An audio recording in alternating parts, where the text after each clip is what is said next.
On October 1997, Nevada Test and Training Range, 0140 hours. The desert around us lay so still it felt suspended outside time. No insects, no wind, only the deep mechanical crunch of our Humvee's tires grinding through a skin of fine dust. The moon had buried itself behind a layer of thin cloud, leaving the flats drenched in a dim, colorless haze. I kept my eyes mostly on the instrument panel instead of the road. The compass needle had begun to drift 2 degrees east before locking again, and short bursts of static fluttered through the net. Soft, irregular, almost like someone exhaling through the speaker. The glow from the map board threw faint pulses of red across the cabin, sinking and rising in rhythm with that static, as though the light and the interference shared a pulse. The air inside the vehicle carried a dry scent of metal and ozone. Reeves kept us steady at 20 miles per hour, his hands loose on the wheel, his cigarette stub glowing between 2 fingers. My right hand rested on the padded case containing the spectrum analyzer, powered down, sealed, but gently vibrating as if something faintly alive stirred inside its casing. That wasn't normal. It was supposed to stay inert until we reached our target site. At 0147 hours, the first perimeter beacon in the distance blinked twice, paused, then blinked again. But not in the coded rhythm it should have. Reeves didn't ask questions. He simply eased the engine off. The moment the motor died, the silence felt enormous. Through the windshield, the desert surface shimmered faintly. Not heat, but a dull, cold quiver, like the earth itself breathing beneath a frost skin. That was our first clear warning that this run wasn't routine. At 1:20, we'd rolled out through Groom's North Gate in a 2-vehicle convoy, our Humvee in lead, with Reeves driving and me running instruments, followed by a flatbed truck carrying a telemetry technician and a power systems mechanic. Neither man wore name patches. None of us used real names on comms, just call signs. Orders had arrived earlier that evening. One of the autonomous relays at Site Bravo 4 was sending corrupted telemetry. The report said power fluctuations and ghost signals, language that usually meant dust in the junctions or a faulty ground. But this time, the signal contained a repeating pattern, one that matched nothing in any of our system libraries. Range Command wanted the hardware recovered before dawn. No daylight movement. That alone told us the project was buried under layers of clearance. At Groom, that wasn't unusual. Most of what flew or blinked out here never existed on paper. I'd been stationed 6 months, transferred from Edwards where the job had been simple. Guard hangars, watch the horizon, chase off curious civilians. Groom was different. You didn't look up unless ordered. You memorized coordinates, executed routes, kept transmissions minimal, and never speculated about what the other units handled. Reeves had served longer. Quiet man, methodical, cigarette ration exact, scar under his chin from a rotor incident he never explained. We carried 2 M4s, standard sidearms, and an infrared scope. The real asset tonight was that analyzer in the case beside me, designed to detect electromagnetic or power anomalies across a spectrum no commercial gear could read.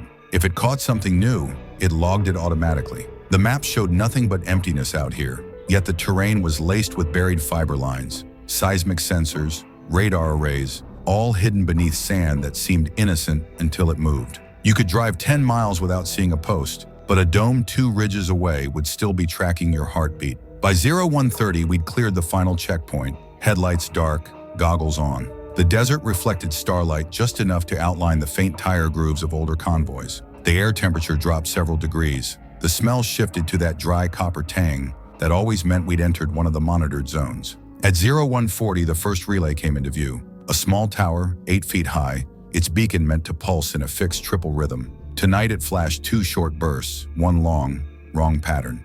Reeves braked, parked 30 yards out, and killed the dash lights. We stepped into air so cold it stung the throat. My boots sank half an inch into powder-fine sand that clung to everything like ash. The infrared scope showed the field empty. No heat sources, no footprints. The relay box sat on its tripod base, cables snaking into the soil. Its power indicator glowed steady amber, meaning standby. I crouched, brushed dust off the data port, and connected the handheld diagnostic. The screen filled with garbled symbols, memory overwritten by something unreadable. Reeves moved in a circle around the tower, rifle low, counting distances under his breath, calm as always, until he reached the far side and stopped. I swung my headlamp toward him. There, a patch of desert the size of a helmet shimmered blacker than its surroundings, like melted glass. The texture looked burned yet cold. The tech from the flatbed approached silently, crouched beside it, and ran a probe across the surface. His reader gave 2 short beeps, residual charge. He checked his watch,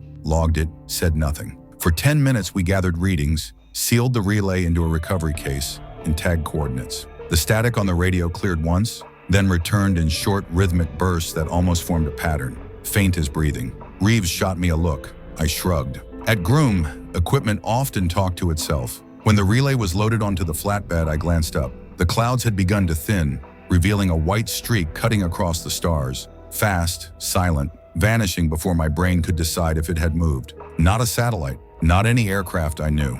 The air shifted after that. Pressure, not sound, like something had drawn a slow breath. Reeves noticed. He didn't comment, just signaled it was time to roll. We climbed back in, headlights still off, radio chatter minimal. The tech rode behind us with the case strapped down beside him. The compass stayed stable now, though the air felt heavier, colder, as if the weight of the sky had thickened. By 0200 we reached the second checkpoint, a low ridge labeled Ridgeline 6. Beyond stretched the basin, flat and pale like frozen glass. Out there stood the backup relay, tethered to a buried power node 3 feet under gravel. 2 weeks earlier we'd serviced it. Routine check, no anomalies. Tonight, even from the ridge, I knew it was wrong. The entire basin felt drained of life. No wind, no night birds, not even the low electrical hum that always bled through the ground when generators ran. Reeves left the engine idling, scanning the horizon through his scope. I stepped out. The tower's strobe blinked once, froze mid-flash, then resumed in that same wrong pattern.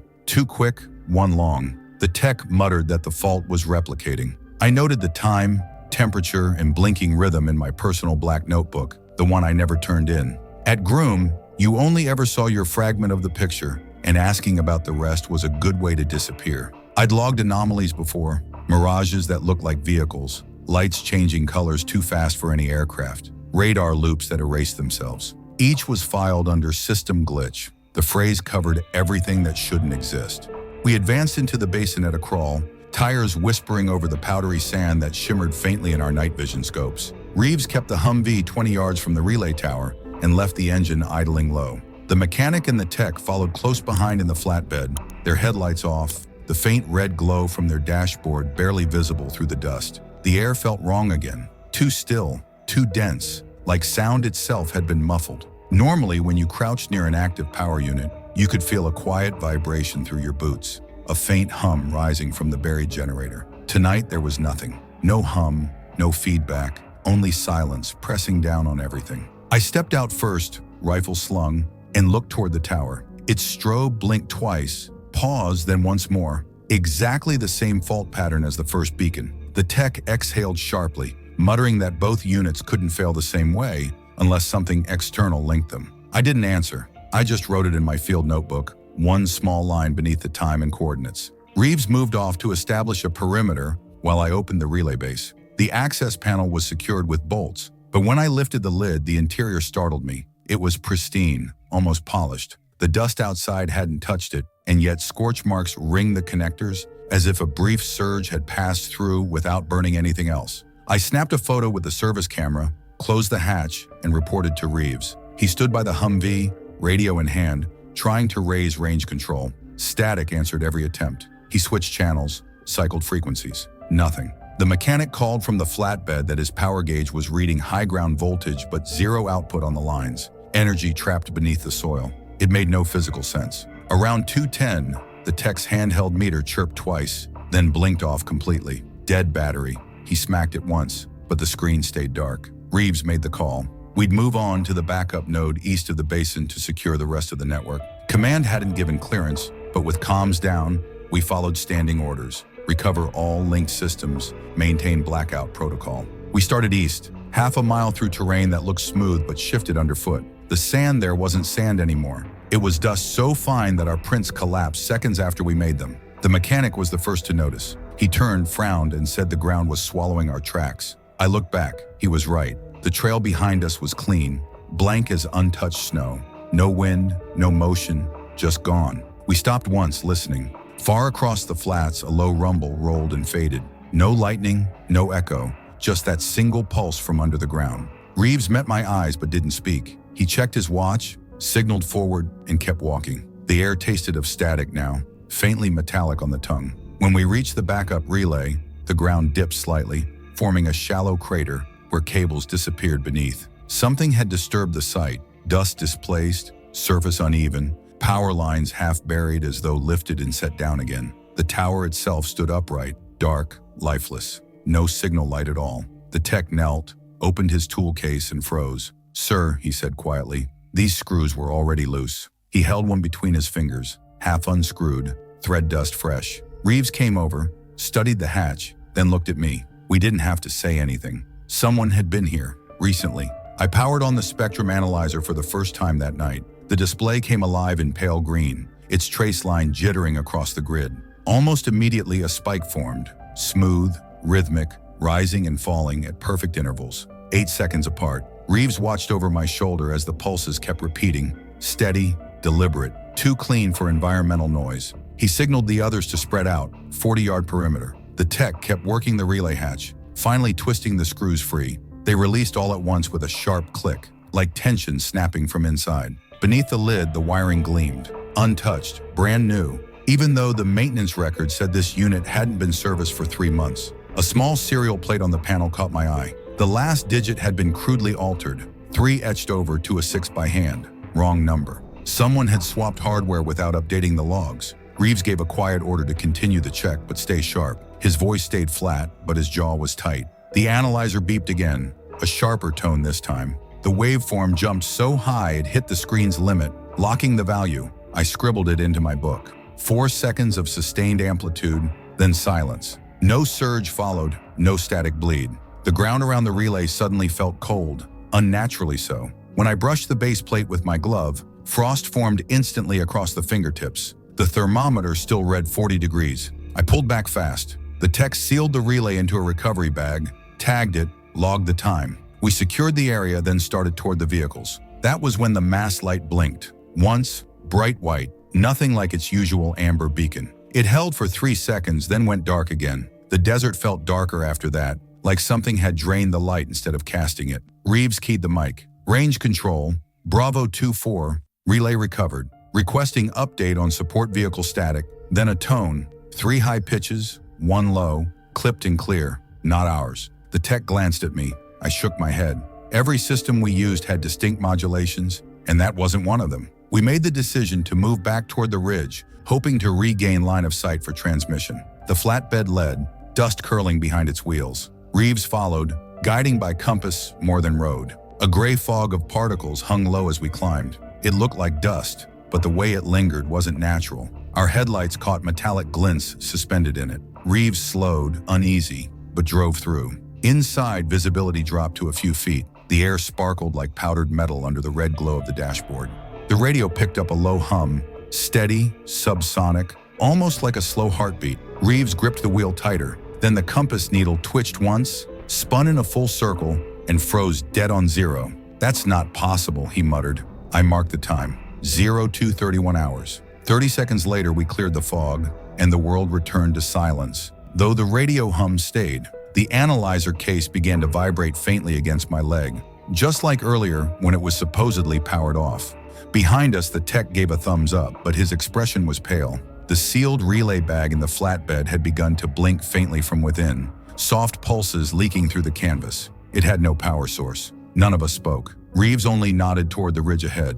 We'd stop at the next high point and inspect it again. The climb took several minutes. The higher we rose, the more the air felt charged, as if static built layer by layer. When we reached the top, Reeves cut the engine. Out over the flats half a mile away, a dull light glowed beneath the ground where the backup site had been. Not orange or yellow, white, smooth, like a dome of faint glass spreading under the surface. The pulses matched the analyzer's rhythm exactly, every 8 seconds. Each flash made the case tremble. Reeves leaned forward over the wheel, face washed in the ghost light, and said nothing. The radio hissed once, then cleared for a heartbeat, a fragment of a voice, half a syllable, and then quiet again. The stillness felt absolute. The tech wanted to go back down, said we should verify.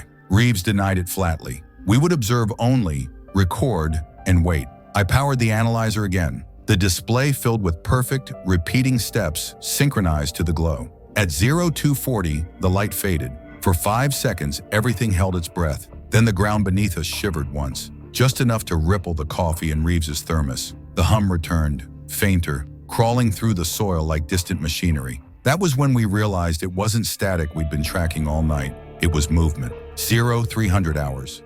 The hum was no longer faint. It pulsed steady through the ground beneath us.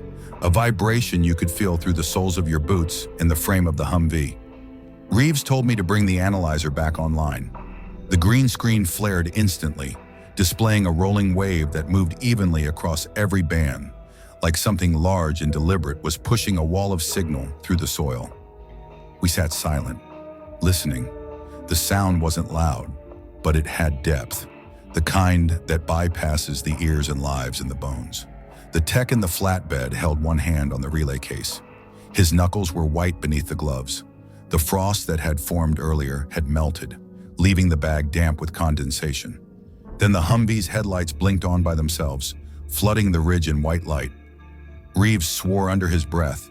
The ignition key hadn't moved and the engine wasn't running. He flipped the kill switch. The lights stayed on. He hit the main breaker. Everything went dark, and the radio spit a short burst of sound. 4 numbers repeated twice, sharp and mechanical. 1472, 1472, then silence. That wasn't any code from our network. Before I could speak, the tech shouted. The relay's transmit indicator had switched to active. That was impossible. It had no power source. The bag trembled lightly, and a faint hum leaked from inside it. I grabbed my field meter, pointed it toward the case, and the needle slammed to maximum. Reeves barked for me to cut it off. I unzipped the bag and yanked the connector free. The red light died instantly. The vibration stopped, and for a few seconds the desert went back to being a desert. The air thinned. My pulse slowed. Then the analyzer alarmed again. The entire spectrum flared white. Data scrolled too fast to read. The unit was recording something new, layering over our existing logs. Reeves leaned close. "What's it doing?" I told him. "It's copying us." He stared at the display, jaw tight, eyes reflecting green glow. Then without warning, the radio came alive. But it wasn't command, it was us. The system played back our voices from earlier. Reeves calling for range control, my voice reading times. Even the pause, the breath, the clicks, perfect mimicry. The playback lasted 30 seconds before cutting off in clean silence. We all sat frozen. Reeves spoke first, low and certain. "We're leaving. Now." He started the engine, turned north toward the fallback road. The hum beneath the soil followed us, faint at first, then building like a slow heartbeat. I watched the analyzer. The waveform rose in rhythm with the movement, each pulse stronger than the last. At 0315 hours, the sky ahead began to glow. Not dawn, but a wide static light, pale as dust and unmoving. Reeves slowed. The flatbed behind us kept close, its headlights faint red through the drifting particles. The tech's voice crackled through, readings spiking again. I turned and saw the sealed relay case in the back of their truck, glowing from within. This time a cold blue, soft but unmistakable. Steam lifted off it, though the air was freezing. Reeves braked hard. "We check it now." We climbed out. The night had grown heavy, pressing down with a kind of quiet static charge that raised the hairs on my arms. The mechanic stayed with the flatbed, eyes wide, hand resting on his rifle. Reeves and I walked back. Each step sank with a crunch that didn't echo. The blue light pulsed inside the bag, steady, unhurried. I reached out. The air above it felt warm, but the canvas itself was cold. Frost lines spread again across the seams. Reeves watched the horizon while I unlatched the zipper halfway. Inside, the relay looked ordinary. Same casing, same serial mark. But the metal surface emitted a faint shimmer, like light under deep water. Then from behind us came a low groan. Not mechanical, not thunder. The ground itself shifted, like something enormous moving far below. Reeves spun, scanning through his scope. The mechanic shouted and pointed toward the ridge to our west. Against the dim sky, something darker moved, a shape gliding through the haze, edges sharp, no navigation lights, no sound. It hovered for a moment, tilted once, then vanished without trace. Reeves lowered his rifle, voice quiet but unsteady. "That's one of ours," he said, though his face told a different story. The hum stopped. The compass needle fixed north again. The analyzer's display went flat. For 5 minutes we stood listening. Nothing. Then a new sound came from the radio. Slow, deliberate, like mechanical breathing, deep and rhythmic. It lasted 20 seconds, then cut out with a single click. Immediately, the relay's diagnostic screen flickered alive, displaying one short message before fading. Sequence complete. The tech read it aloud, voice trembling. Reeves turned to me, eyes wide in the faint glow. Neither of us said the word, but we both knew what it meant. Whatever had been transmitting through the ground had finished its process. Reeves switched the radio to emergency frequency. Range control, this is Bravo 2-4. We are aborting mission. Returning with recovered equipment. Multiple malfunctions, possible interference. A long pause followed, then a voice came through. Clear, calm, clipped. Copy Bravo 2-4. Proceed north to point Echo 7. Do not stop. Maintain comms discipline. Reeves frowned. There was no Echo 7 on our map. He asked for repeat. The voice came again. Identical, no distortion, same intonation. Do not stop. Maintain comms discipline. That was the last transmission we received that night. We followed orders anyway. The flatbed took point. We stayed close behind. The desert around us looked normal, but I couldn't shake the sense that something beneath the surface moved with us, tracking our route like a shadow under glass. The relay bag kept ticking, one pulse every 8 seconds, soft but steady. The tech glanced back at it often, flinching each time it blinked through the canvas. Reeves drove wordless, eyes locked ahead. When we crossed the boundary of the restricted zone at 0400 hours, the first light of dawn touched the far mountains. Reeves logged the time, said we'd turn everything in, write the report, and never mention the rest. He said it as an order, not advice. The ticking continued all the way back, measured, patient, unbroken. We reached the main checkpoint just before sunrise. The guards were already waiting, unsmiling. One signaled for us to kill the engine. The other radioed inside. No greetings, no paperwork. Within minutes, a senior officer from Range Command arrived. His uniform bore no rank insignia. He didn't ask what happened. He already knew. Unload the relay. Leave the analyzer. Debrief in 10. His tone left no space for questions. Inside the windowless briefing room, the air felt recycled, metallic. One table, 3 chairs, recorder on the center. Reeves sat in the middle, me to his right, the tech across. The officer stood the entire time, arms behind his back. Reeves recited a sanitized account: movement, interference, retrieval, loss of comms, safe return. No mention of the glow, the mimicry, or the voice. When my turn came, I echoed him. Signal anomalies, temperature drop, mechanical failure. The officer nodded, made a note, and told us we'd submit all materials for inspection. He called it a power feedback event. That was the official phrase. They took our watches, radios, notebooks, except the small field book I kept hidden in my pocket. That one I never surrendered. After debrief, they ordered rest. None of us slept. The tech sat on his bunk, staring at the floor. Reeves cleaned his rifle for hours, though it hadn't been fired. I lay awake, listening to the steady hum of the vent and counting seconds between pulses. The rhythm was almost the same, 8 seconds. When dawn finally reached the barracks windows, I realized the desert hadn't gone quiet at all. It had just learned to whisper. He smiled without warmth and said, "You're supposed to be at post, Sergeant." His voice went higher. By late afternoon, the desert sun had burned the color back into the range. But the silence inside the compound felt heavier than ever. 2 men in plain coveralls arrived to collect the relay. They didn't wear badges or name tags, just nodded to the guards and backed a covered truck into the loading bay. Reeves, the tech, and I stood to one side as they secured the case. A thin line of frost still clung to the lip of the latch despite the heat. Neither man mentioned it. They signed a single-page manifest, climbed into the cab, and drove toward the restricted hangars. The officer who debriefed us watched the truck disappear, then turned and said we were cleared for routine duty until further notice. "Good work," he added, though his tone made it sound like a funeral compliment. That evening, command assembled everyone for a short announcement. They praised the recovery, mentioned test hardware of significant value, and reminded us of clearance protocols. No discussion outside authorized channels. Routine words. But afterward, nobody laughed or lingered. The mess hall stayed half empty. Something had shifted. You could feel it even in the air, like the place itself was holding its breath. 3 nights later, Reeves and I were reassigned to a perimeter patrol in the same sector. Different coordinates, same stretch of emptiness. The tech was gone, reassigned to telemetry inside one of the hangars. He didn't argue. I think he was relieved. The desert that night looked clean, too clean. The air had a clarity that didn't belong there, as if the storm had washed everything sterile. Reeves drove with the window cracked, cigarette unlit between his fingers. The analyzer sat on my lap, new batteries installed, screen flatline.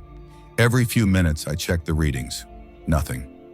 Flat silence across the board. We crossed the first ridge just past 2300 hours.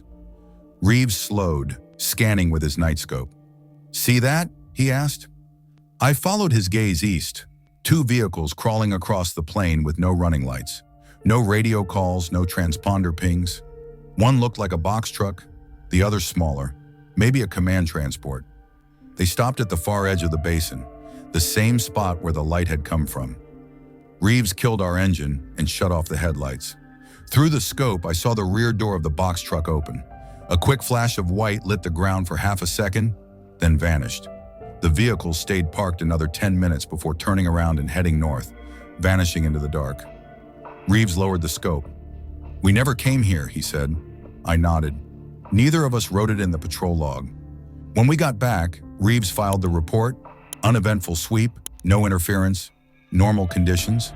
The next morning, the tech's bunk was empty. His gear gone, nameplate stripped from the rack. I asked the duty clerk where he'd been sent. The answer was short. Transfer. No destination listed. I didn't press. That afternoon, I went to the hangar complex under pretense of equipment inventory. The same 2 officers from the night of the debrief were there, walking between rows of tarped crates. A forklift moved something heavy beneath a canvas cover. For a moment, the tarp lifted enough for me to see the edge of a case. The same relay housing, frost still etched along its seam. One of the officers caught me looking, as calm but left no space for reply. I turned and walked out. That night, Reeves finally broke his silence. We sat in the Humvee outside the motor pool, windows down, the air still smelling faintly of oil and heat. He spoke quietly, almost to himself. "Whatever that was, it's not ours." His cigarette tip glowed faint red, a tiny beacon in the dark. I asked if he thought it was experimental hardware. He didn't answer, just stared toward the ridge until the smoke burned out. The desert around Groom keeps its history buried. Every crater, every patch of fused sand has a story that never made it into any report.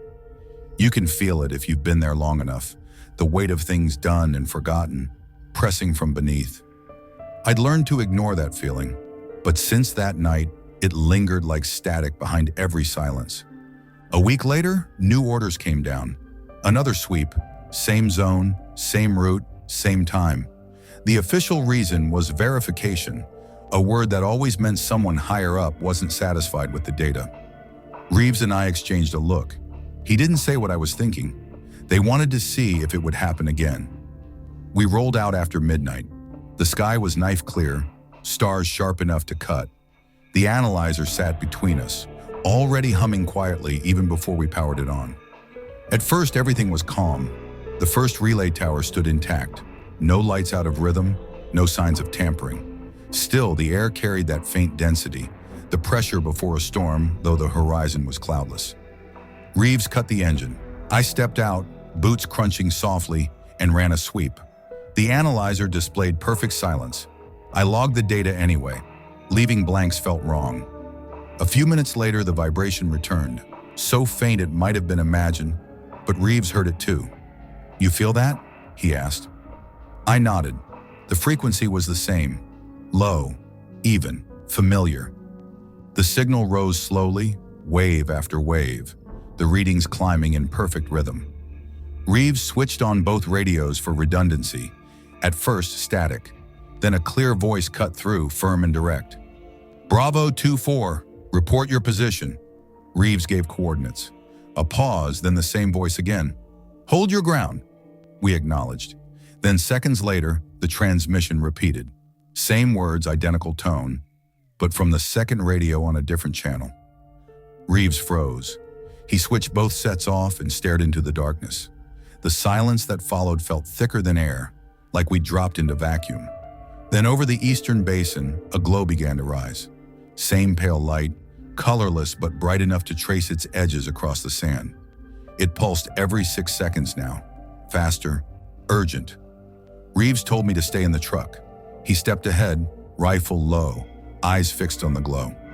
I watched through the windshield as he stopped near the ridge crest. The light drew his face in faint silver. "Reeves, hold position," I called over the net. No reply. The analyzer began to climb into chaos. Lines spiking, readings scrolling too fast to log. The relay box in the back seat of the Humvee started ticking again. 6 seconds on the dot. I killed the breaker, but the sound continued, deep in the frame of the vehicle. Then the ignition clicked by itself. The engine coughed once. Lights flashed on, off. At the same instant, the glow in the basin flared white, like magnesium igniting. Reeves turned, shouting, "Record this!" I raised the camera, zoomed in. The light wasn't light anymore. It moved. The ground beneath it rippled outward like fluid, as though something massive shifted just under the surface. No dust, no noise, only movement. The radio came back to life with our own voices again, every line from minutes before replaying through both channels. Perfect timing, perfect inflection. I yanked the power cords, but the sound didn't stop. It wasn't coming from the radios anymore. It came through the truck speakers themselves, systems completely offline. Reeves yelled for me to pull the main fuse. I did. The sound bled out, fading only when the glow dimmed. He returned to the Humvee, face pale and drawn. "It's not from here," he said, barely above a whisper. I didn't ask what he meant. The analyzer gave one last beep, its battery draining to 0 in seconds. The relay fell silent. The air outside shifted, growing warmer, almost humid, a moisture that had no place in the desert. Reeves started the engine and turned north. Neither of us looked back. We didn't speak as the Humvee rolled across the flats. Reeves kept both hands on the wheel, headlights dimmed to a sliver. The radio was dead, the analyzer drained, but I could still sense the weight of something behind us, like a pressure following in silence. The compass needle twitched lazily, drifting a few degrees off north, then stabilizing. It did that 3 times before freezing solid. Reeves muttered, "That's new," then killed the lights entirely. The night out here swallowed everything. Even the stars looked colder. We drove blind, guided by memory and the faint topographic lines etched into both our heads from months of patrols. After a few miles, the outline of the base gate flickered ahead, faint as a mirage. The guards on duty weren't the same men from earlier that week. Different faces, different posture. They didn't ask for ID, just waved us through with silent hand signals. Reeves didn't slow until we reached the motor pool. He parked, engine still running, then shut it off slowly, as if any sudden motion might wake something.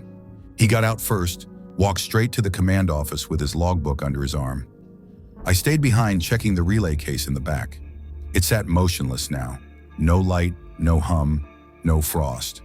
But when I lifted the latch, the diagnostic screen flickered once, just long enough to show a single line of text.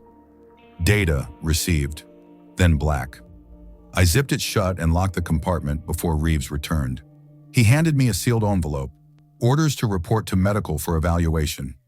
"We're done with that sector," he said, voice flat. I nodded, though neither of us believed it. That night, after debriefing and the obligatory vitals check, I lay in my bunk staring at the ceiling fan. It ticked in a slow rhythm. 6 seconds, pause, 6 seconds. I told myself it was coincidence. It didn't feel like one. By morning, Reeves was gone. His name stripped from the roster, locker cleared, bunk made as if no one had ever used it. The clerk at duty desk said, "Transfer," and looked away before I could ask where. Same line they'd used for the tech. After that, I stopped asking questions. Still, the range had changed. Officers moved like they were being watched. Convoys rolled at night with no manifest logs. Trucks came and went without insignia. A new cluster of antennas went up along the south fence. Temporary communication scaffolds, they said, though nobody ever used them. The word circulating through the barracks was black reevaluation, which usually meant someone high up was rewriting the mission parameters after something classified went wrong. A few days later, command briefed us on an upcoming communications blackout test. They said the interference from our last patrol had been caused by experimental equipment from a joint program with outside contractors. Temporary, contained, no breach. Everyone in the room nodded, but the silence afterward told the truth. We all knew it wasn't that simple. I tried to settle back into routine. Guard duty, equipment checks, the daily march between hangars under heat that smelled like iron and jet fuel. But at night, the hum returned sometimes. Just for a second, faint through the floor, enough to make my teeth ache. 2 days later, I was called to the communications building. Inside, 2 officers waited, one in uniform without rank, the other in a civilian suit. They asked polite, rehearsed questions about equipment calibration, radio protocol, my personal notes. I told them everything I'd already written in the official report. They nodded, thanked me, asked if I still had my field notebook. I said yes, and that I'd turn it in after transcription. They didn't ask again. The civilians signed a form, dismissed me, and said, "We appreciate your cooperation." When I stepped outside, a flatbed rolled past heading toward the restricted hangars. A heavy tarp covered whatever it carried, but I recognized the corner of a relay case peeking out, the same one I'd tagged that night. The frost marks still ringed the seam. I stood there watching until the truck vanished behind the ridge. That evening, I walked to the perimeter fence alone. The desert beyond was perfectly still, a gray sea under an indifferent moon. The ridge where the light had risen looked harmless again. No glow, no vibration, just stone and dust. I stayed until my breath fogged in the cooling air, half hoping I'd see something move, half praying I wouldn't. Nothing did. I turned to leave, and that was when a small light blinked once near the horizon. One pause, one blink. Same pattern as before. It faded before I could even be sure I'd seen it. I went back to the barracks without logging it. The next morning, new orders were posted.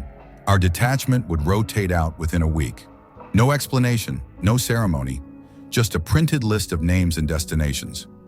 I was reassigned to Edwards again. As I packed, I opened my field book one last time. The pages were crowded with shorthand, times, readings, pulse intervals, sketches of terrain. At the bottom of the last page, I'd written something in half sleep the night it all happened. Something under the ground knows we were there. I stared at the line for a long time before tearing the page out and burning it in a coffee can behind the barracks. The rest I locked in my duffel.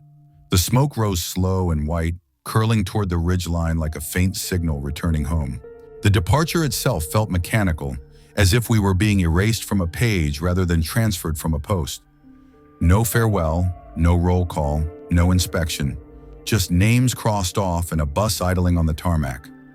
I sat by the window as the desert slid by, pale and endless under the morning sun. It looked harmless in daylight, all that gray dust and silence. But every time the wheels hit a bump, I could almost hear it again, the steady hum buried beneath the sand. Reeves's seat behind me was empty.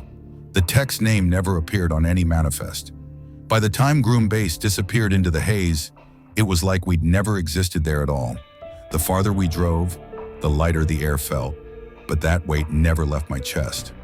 At Edwards, things were quieter, ordinary even. Routine checks, standard radio duty, nothing strange.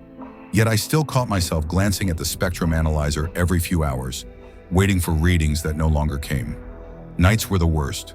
Sometimes I'd wake to the faint vibration of the air conditioning vent and feel my pulse sync with it. 6 seconds. Pause, 6 seconds.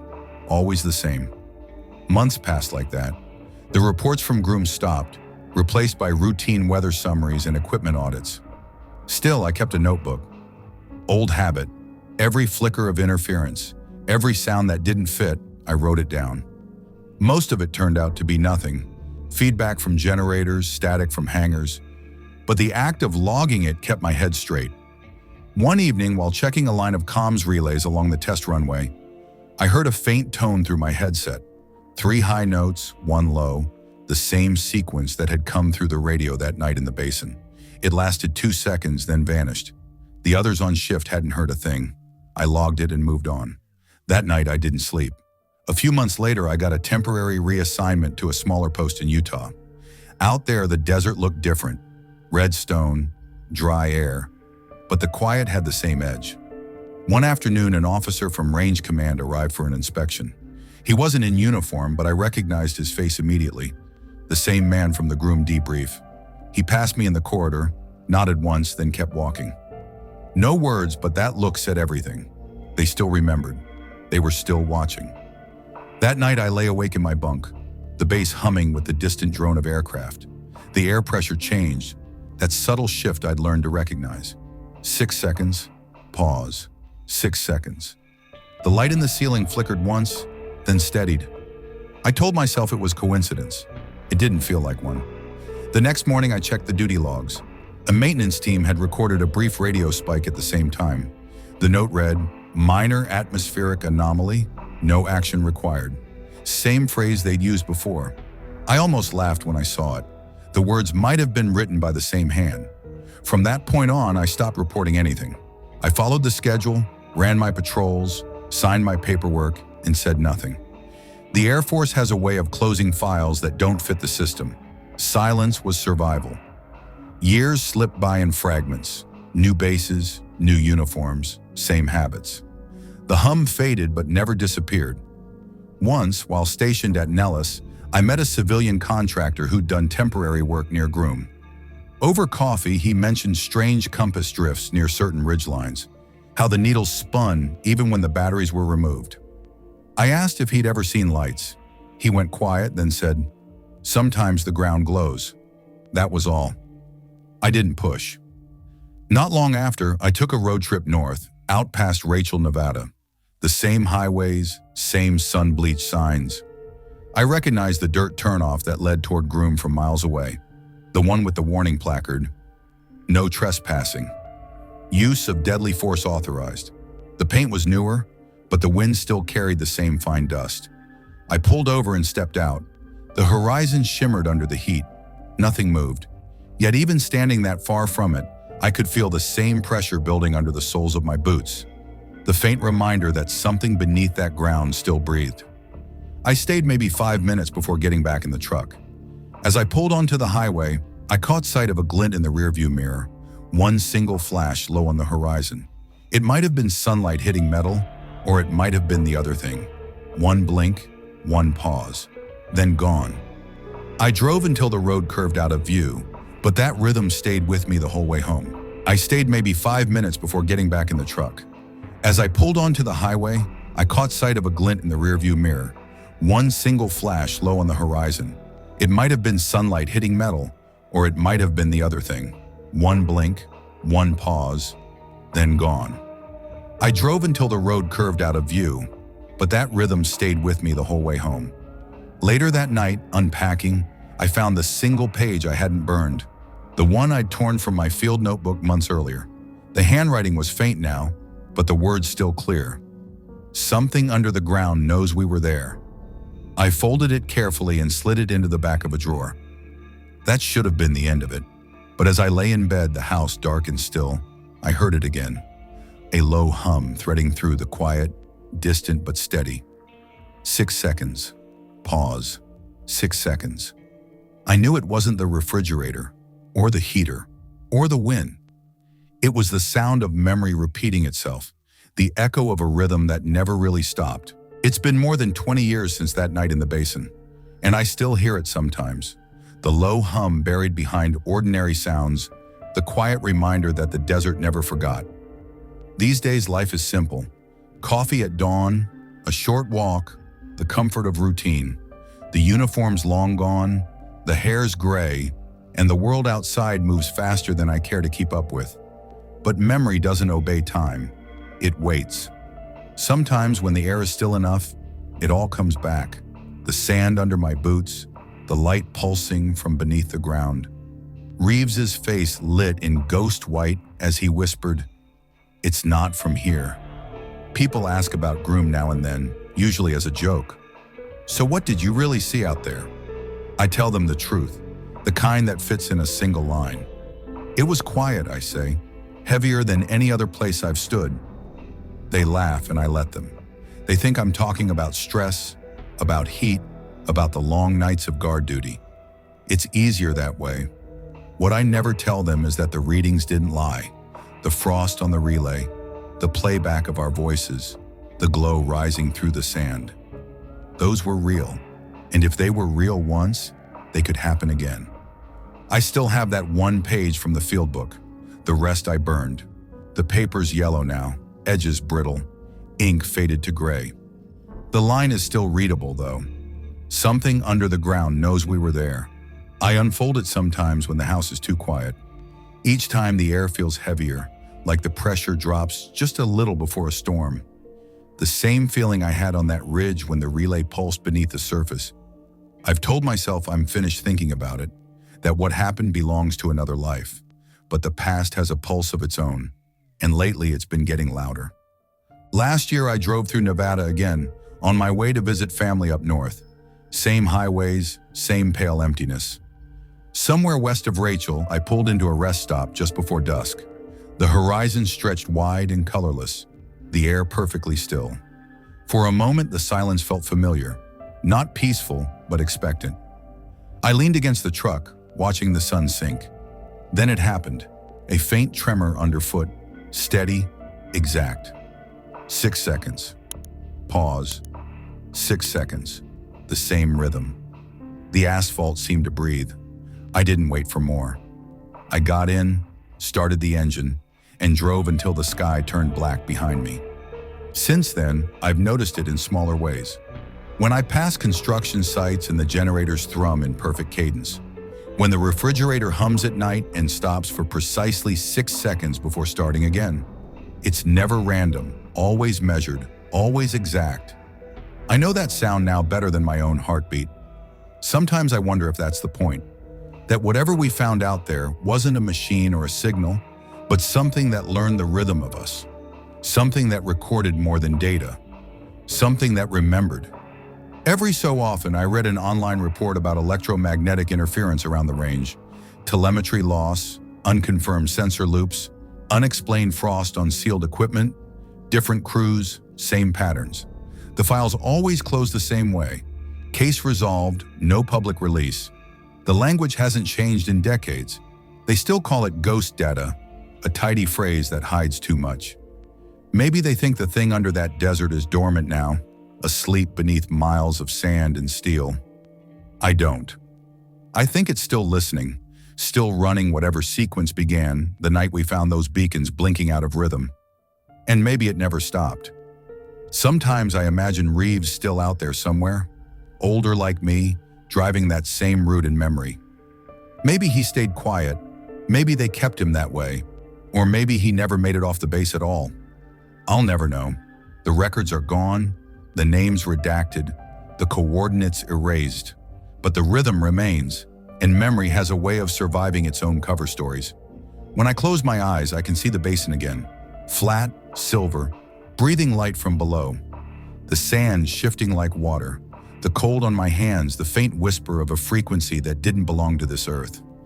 It's so vivid that sometimes I wonder if it's still happening somewhere, looping endlessly in real time, waiting for the right set of ears to notice. I've spent years trying to convince myself it was all explainable. Radio bleed, magnetic inversion, fatigue. That's the story I tell when I need to sleep. But deep down, I know we were witnesses, not victims of malfunction. We stood over something ancient, patient, and sentient enough to mimic us. We didn't just record it, it recorded us. And once something like that knows you exist, it doesn't forget. So I live quietly now, far from deserts and bases, but the hum still finds me. Some nights it's faint, buried under wind or rain, and other nights it fills the whole room. 6 seconds. Pause. 6 seconds. I used to think it meant warning. Now I think it's acknowledgement, a heartbeat from something buried too deep to kill. When people talk about Groom Lake, they think of secrets locked in hangars, but the real secret isn't in the air. It's in the ground, breathing slow, patient, and alive. And I know one day someone else will feel it too. Maybe they already have. The desert always remembers. If you've made it this far, you already know. Some stories don't end. They just go quiet for a while. What we found out there in the Nevada desert was never meant to be uncovered, and maybe it's still waiting beneath the sand, humming in its own rhythm. If this story left a chill in your chest, make sure to subscribe to Captain Rebel, where the past never stays buried and every mission hides one more secret. Hit like, share, and stay tuned for the next declassified nightmare. The desert remembers, and so will you.